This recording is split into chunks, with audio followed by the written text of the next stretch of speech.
Hello मित्रमैत्रिणींनो, आज मी तुम्हाला एक कंपॅरिझन दाखवणार आहे किंवा त्याच्याबद्दल सांगणार आहे की आपण जेव्हा आपण नॉर्मली फ्रीज मॅग्नेट्स आपण बनवतो, हे अशा पद्धतीचे वेगवेगळ्या साईजचे फ्रीज मॅग्नेट्स बनवतो किंवा आपले स्टँड्स डेकोरेटिव्ह, जर काही डेकोरेटिव्ह आयटम असेल तर डेफिनेटली आपल्याला मॅग्नेट्स नाही लागत, बट फ्रीज मॅग्नेट्ससाठी आपण मॅग्नेट्स वापरतो. आणि हे आजकाल जे ट्रेंडिंगमध्ये आहेत ना, मी हे तुम्हाला सांगण्याचा प्रयत्न करते. हे नॉर्मली जे राऊंडवाले येतात हे असे सुद्धा आपण यूज करतो आणि हे स्मॉल साईजेसमध्ये पण आपण पाहिले असेल, मी बरेचसे ह्याच्यामध्ये वापरलेले आहेत हे. तर पण मी सगळ्यात जास्त जे प्रिफर करते म्हणजे माझ्या एक्सपिरियन्सनी किंवा जे काही मी शिकली आहे, ज्यांच्याकडनं पण मी कन्सल्ट केले किंवा मला पण जे पटलं आहे त्या हिशोबाने मी जर का प्रिफर करेल. आणि हे पण एक अशी शीट मिळते आणि त्याला तुम्ही कट करू शकता आणि कट करून तुम्ही युसेज म्हणजे तुमचं यूज आहे त्याचा. तर नॉर्मली मी जर का फ्रीज मॅग्नेट्स बनवते तर मी हे कुठलेच वापरत नाही. हे दोन मी वापरत नाही, मी वापरते तर हेच वापरते.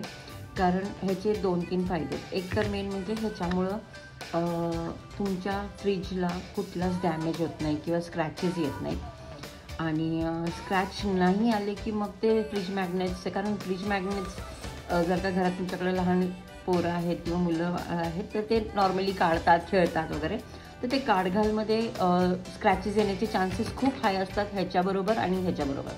पण ह्याच्याने तसं होत नाही.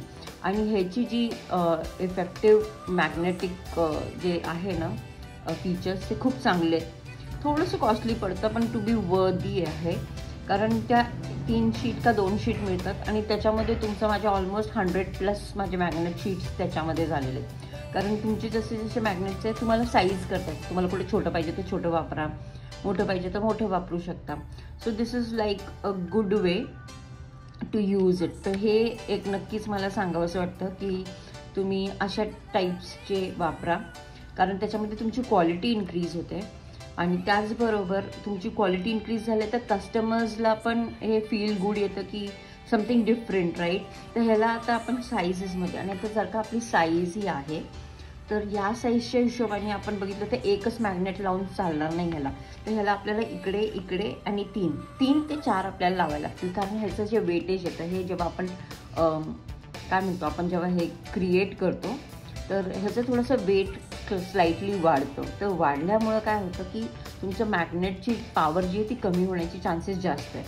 तर तुम्ही नक्कीच म्हणजे असे जर का तुम्ही मोठे करत असाल किंवा मोठ्या टाईपचे फ्रीज मॅग्नेट्स बनवत असाल तर मेक शुअर करा की तुमचं जे कव्हरेज ऑफ मॅग्नेट आहे ना ते खूप चांगलं असलं पाहिजे.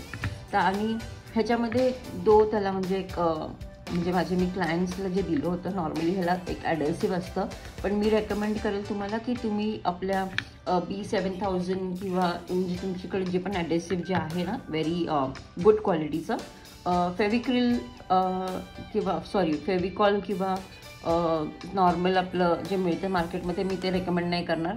आपण फेविक्विक वापरू शकतो किंवा मग आपण हे B700 किंवा एक असं ग्लू पण मिळतं जे लेदर वगैरे पण चिपकवतं, दॅट इज गुड क्वालिटी. तर ह्याच्याने हे आपण अशा पद्धतीने ह्याला मी आता 4 तुकड्यांमध्ये कट करणार आहे. तर हे इकडे आणि इकडे असं मी स्टिक करणार आहे. तर हे मी तुम्हाला स्टिक करून पण दाखवणार आहे आणि मग तुम्हाला कळेल. आणि मी ह्याला शोकेस करून दाखवणार की किती छान दिसतं आणि इतकं चांगल्यापैकी बसतं हे की व्हेरी इफेक्टिव्ह, दिसायला पण छान वाटतं, डिसेंट वाटतं.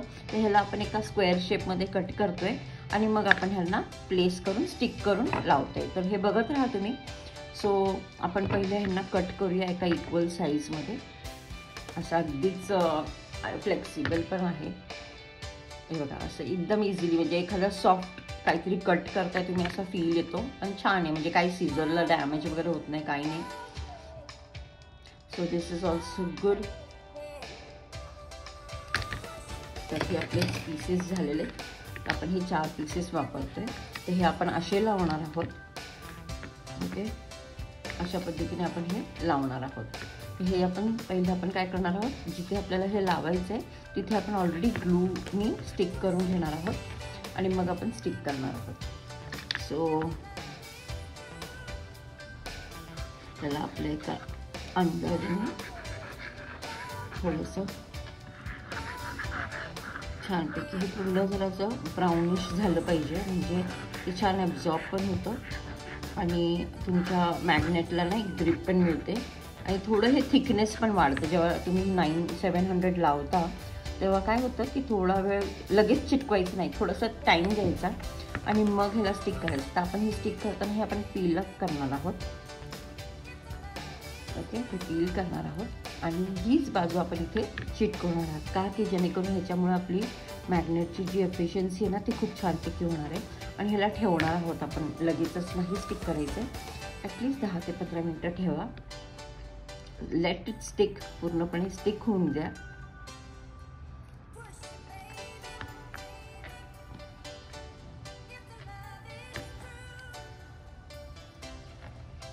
आणि हे झालेलं आहे आपलं मॅग्नेट तयार आणि खूप छानपैकी हे मॅग्नेट दिसत आहे.